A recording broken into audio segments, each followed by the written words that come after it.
Well, I think that growth is extremely important. Also proficiency. I know that there's a conversation now that is emerging about how we grade, about how schools are graded, 80%, 20% proficiency and growth. But I think growth is very important, but we also want our students to be proficient, especially in districts like District 2, where you have predominantly Black and lower income students there. We don't want to lower our standards, our expectations, just to keep up with growth. But I think growth is important, but we can't lose sight of bringing students up to proficiency levels. Well, I think also you have to disaggregate that data as well. How well were the students performing while they were in CMS? Are they taking the cream of the crop and accepting them into these charter schools? Or are these the charter schools that are performing at high levels, are they accepting some of the more lower performing students? So I think we have to disaggregate that data. But I think at the core that there are some critical challenges facing students of color and students who live in poverty when it comes to performance in Charlotte-Mecklenburg schools. But I am a proponent of public education and supporting public schools and making them stronger and better. Well, I think long term we have to really consider a strong teacher residency program that provides a pipeline of teachers into CMS, especially teachers of color, black teachers. We need a pipeline of those teachers.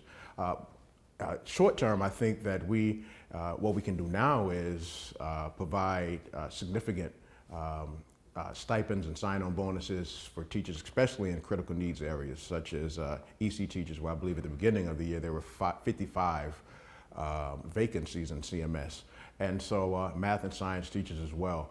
I think we just need to provide, we should provide more significant signing bonuses.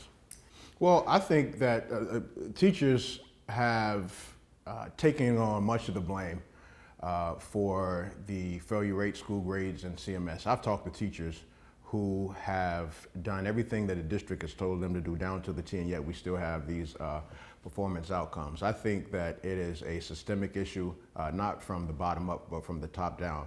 And I think with clear goals and objectives that are measurable, teachers know exactly what is expected to them and of them and what the goals are. I think that they'll provide some clarity for them. But they've done a tremendous job even before the pandemic and throughout the pandemic.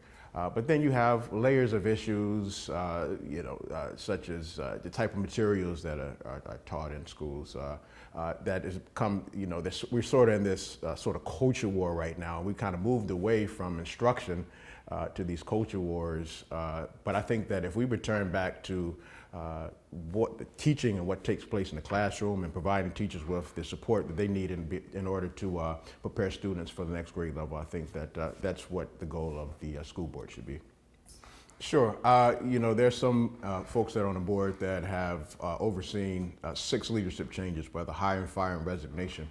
I think that there's a culture problem amongst the board members and that needs to be addressed. I think that we need new leadership to bring in stable superintendent leadership that I think is important for a viable district.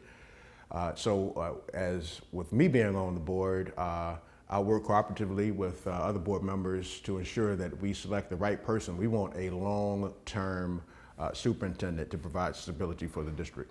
One of the things I believe that we need to upend is the deficiency paradigm that supports the ideology that black students and poor students can't learn because of their background.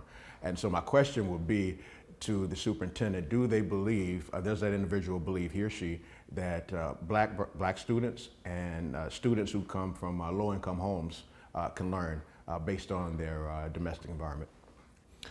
I've always been a proponent that we need to move beyond just visible representations of safety into evidence-based safety measures that provide genuine safe schools. And I believe that that happens on many levels. At the forefront of it, I think that there are intervention measures that should be in place before it even becomes a problem within the school at large.